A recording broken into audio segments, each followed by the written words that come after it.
I'm so sorry. Please forgive me. This is the Mississippi King welcoming y'all back to my next LP. Let's play Mega Man 9. It is the year 20XX and the world breathes a collective sigh of relief now that Mega Man has once again put an end to Dr. Wily's plans for world domination. Then,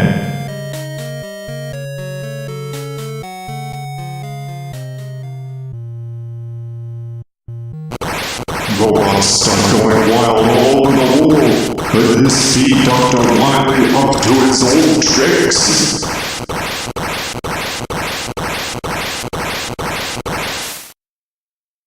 Dr. Light's laboratory.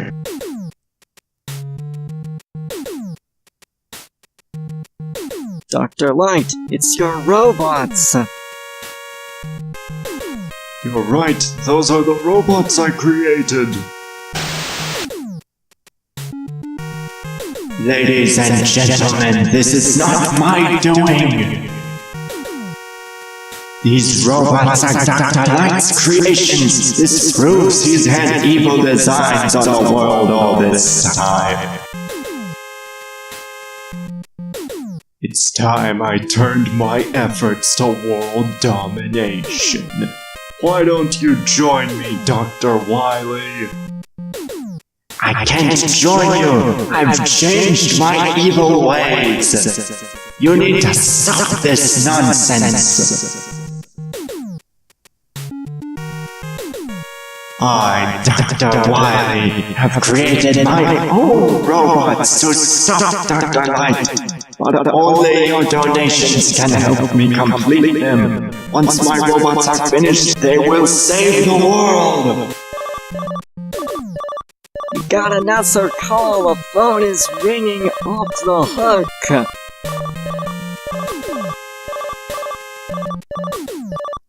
People keep calling Dr. Light to complain. What should we do?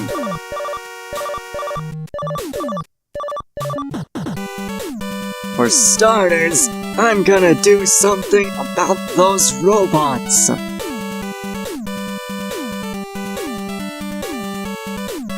Thanks, Mega Man. Be careful out there. You haven't done this in a while. So yeah, folks, this is it. This is the one. This is Let's Play Mega Man 9. The 8-bit version. Because, like, this game is in 8 bits! And there's no voice acting! And there are no anime cutscenes or anything like that.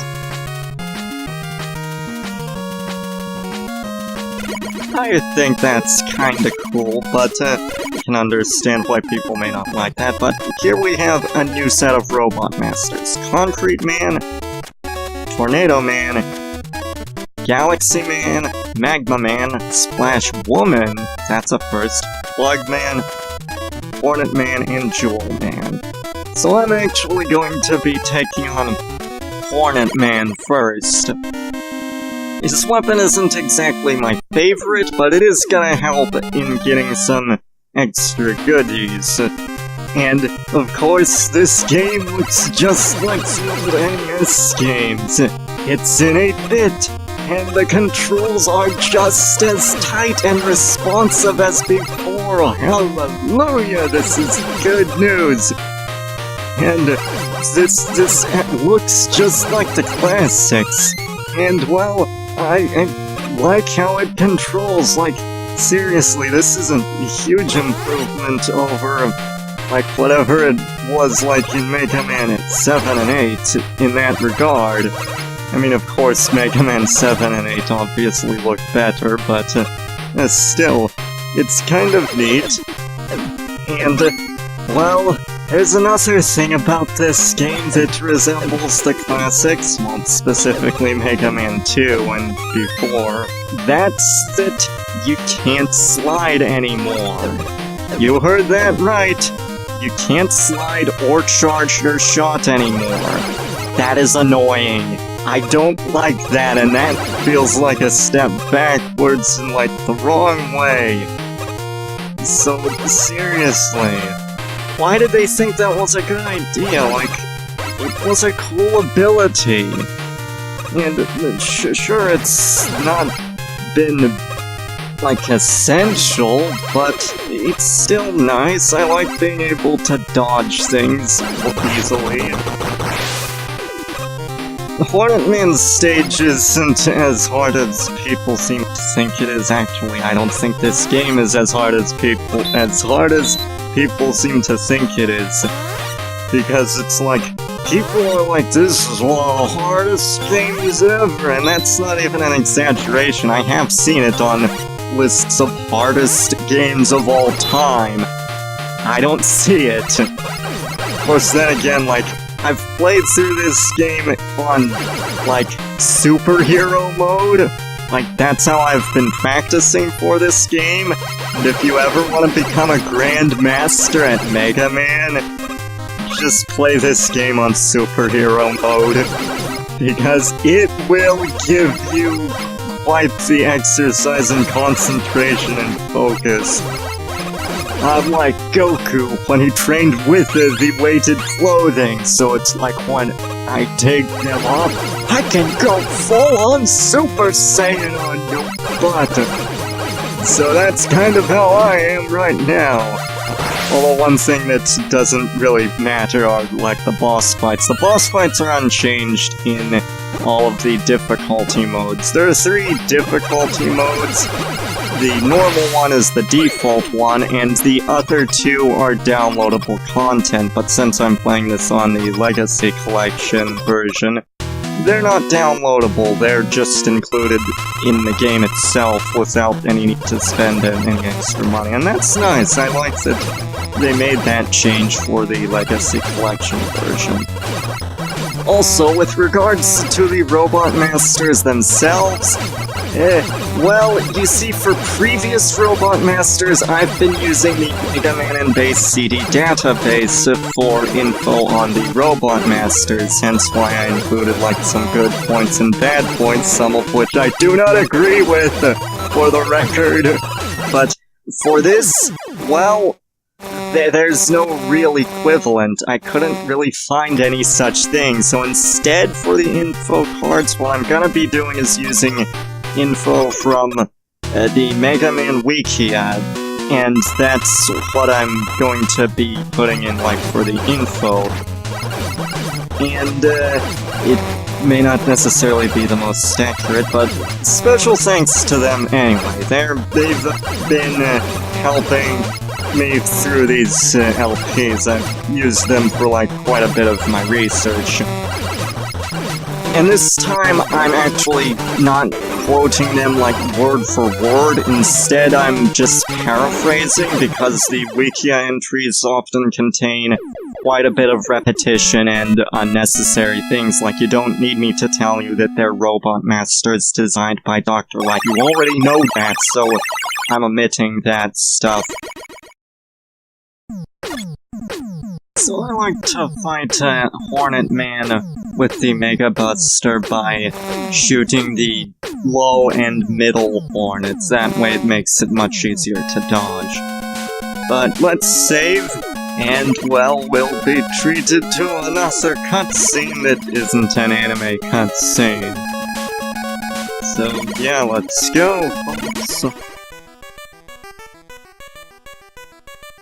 Oh no! The police have taken Dr. Light away! Dr. Light would never try to take over the world. This is definitely Wily's doing.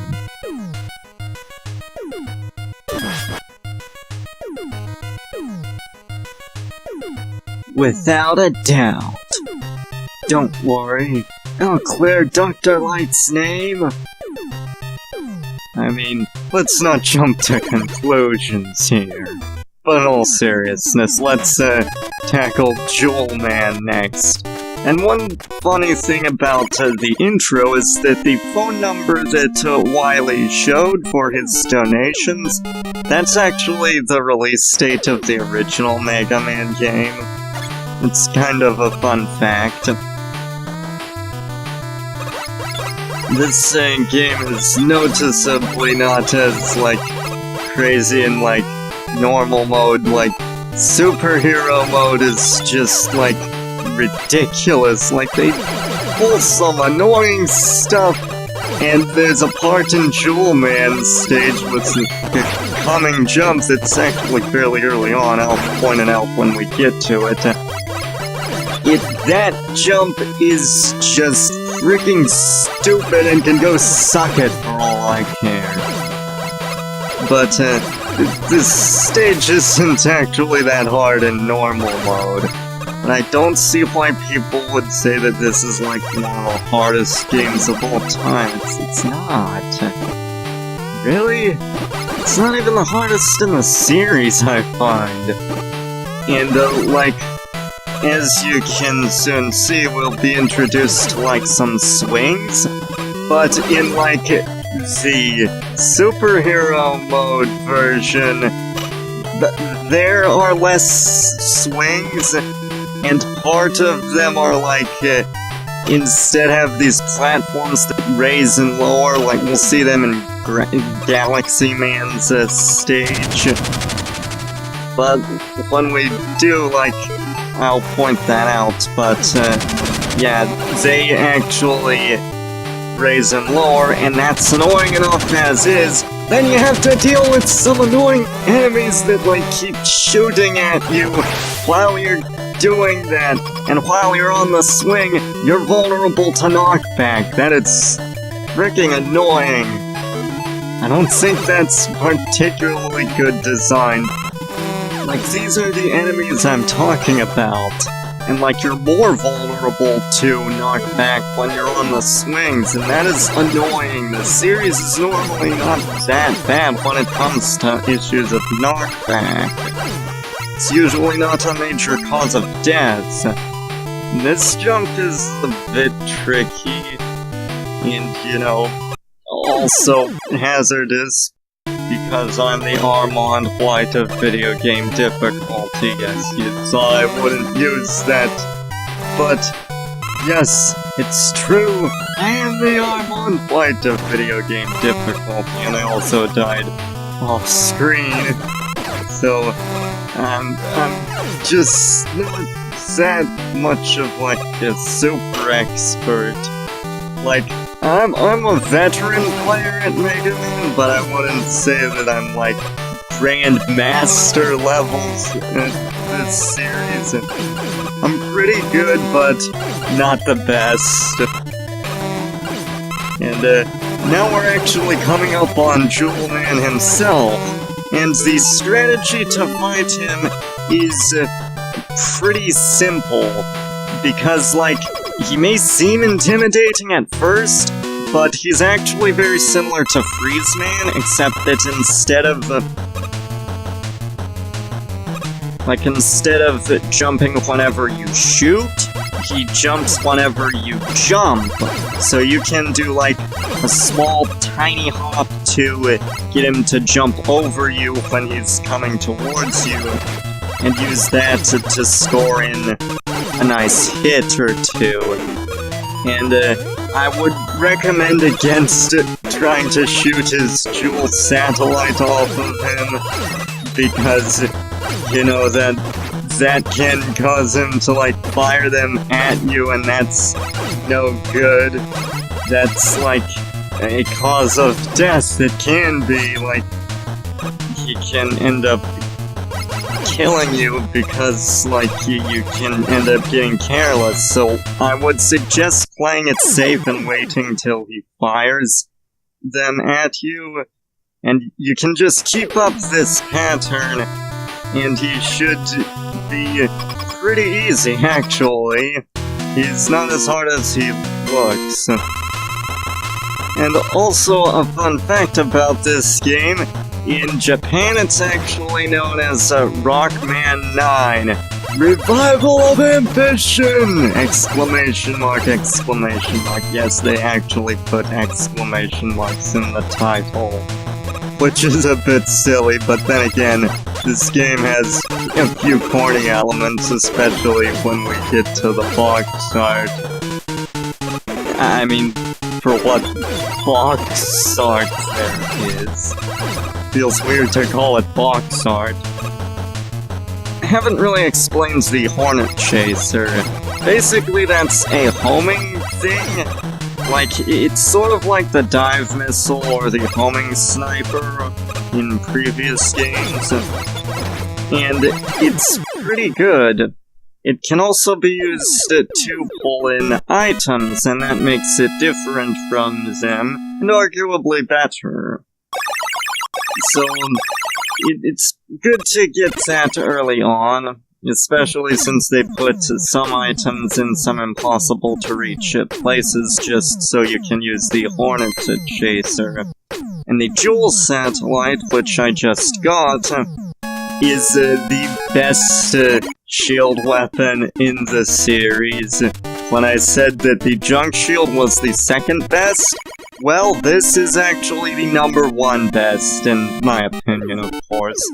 Some people may differ and think that, like, the Leaf Shield is the best, which I don't know who thinks that, but still, I'm sure some people like that exist. I'm not ruling out that possibility. But, yeah, I do like the weapons in this game. Although, one thing that I don't get is that people are like, this is like the best set of weapons ever, and it's like, no, I disagree.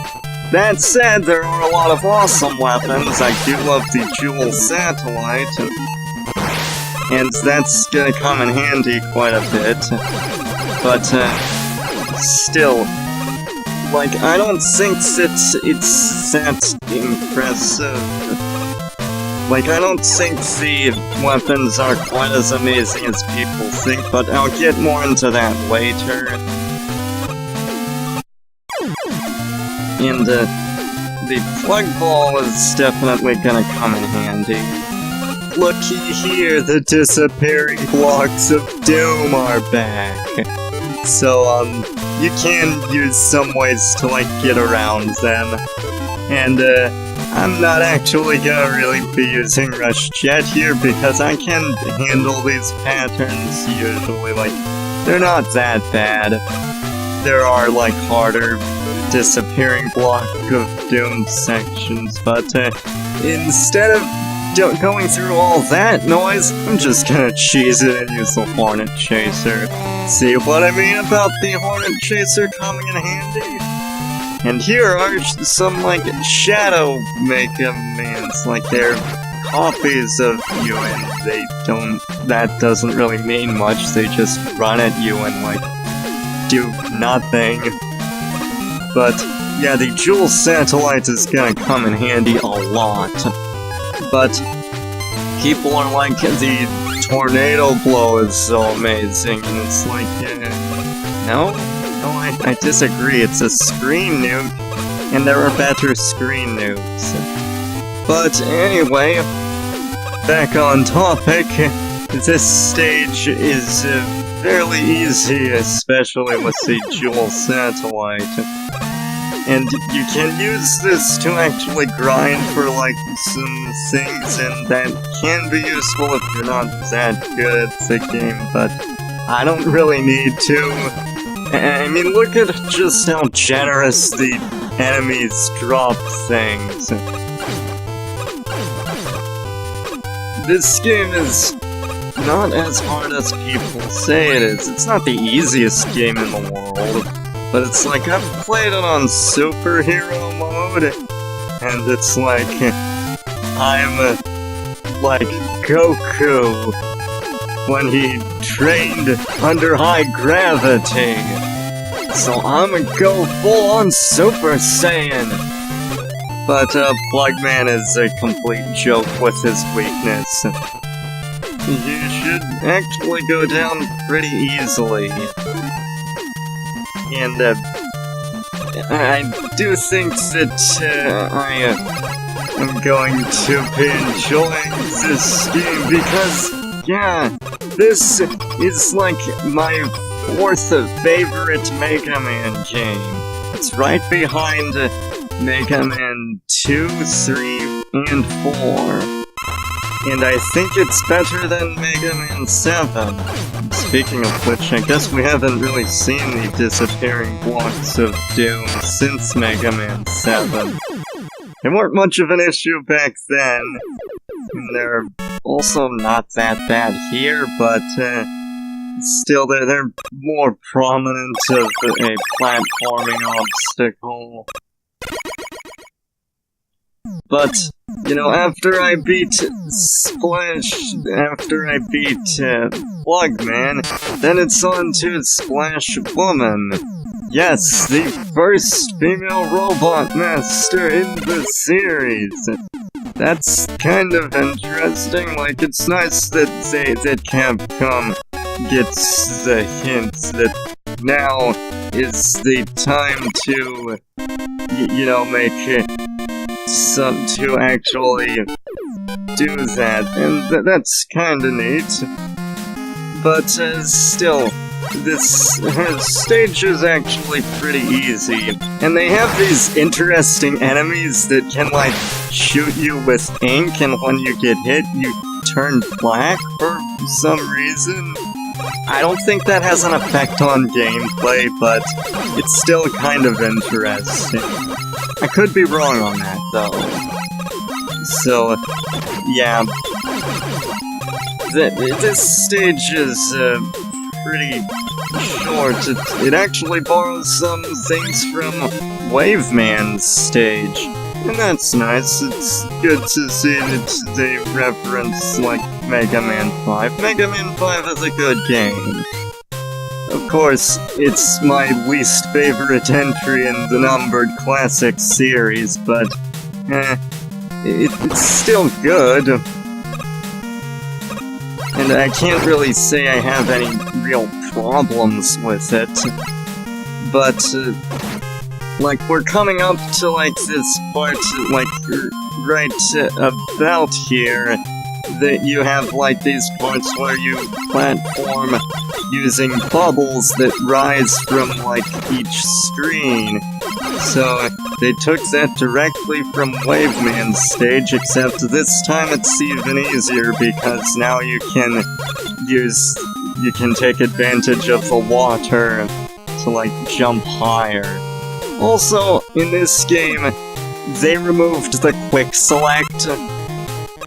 That is no good. I don't like that they did, like, I get that they're trying to, like, make this just like the classics, but still, I don't think that's the right way to imitate them. You should keep innovations from previous games. There's nothing wrong with the quick select. And likewise, you also can't fire your default weapon, your Mega Buster, without switching to it. Like, you have to have, like, your Mega Buster equipped in order to use it, and that's a step back from Mega Man 8. I don't like that. I don't really mind the absence of being able to swim, because that wasn't really that amazing in the first place. But still, there are some things from Mega Man 8 that I really think they should have kept. And don't get me wrong, I do enjoy this game. It's my 4th favorite after all. But still, they should have kept some things that Mega Man 8 improved upon, and I hope they keep them for, like, Mega Man 11. But I don't know. I, of course, haven't played Mega Man 11 yet. Not even a demo, actually. I'm saving that until, like, I actually get the game, because I want a fuller impression of it. But yeah, we're reaching Splash Woman. And so, Capcom has finally included equality in their games, or so they say. I think Splash Woman is actually one of the easiest robot masters in Mega Man 9. Not the easiest, I would say that goes to Galaxy Man, because he just is so easy that I don't even need to use his weakness, and I can practically beat him blindfolded. Maybe not really, but with that we got the Laser Trident, and that can pierce shields. And it can come in handy quite a bit. It's not my favorite weapon, which is why I saved it for the last one in this video, but it's still pretty good. The Plug Ball is basically just a faster version of the Search Snake, but that's it for this video. Join me next time when we tackle the remaining 4 Robot Masters. This is the Mississippi King signing out. See y'all then.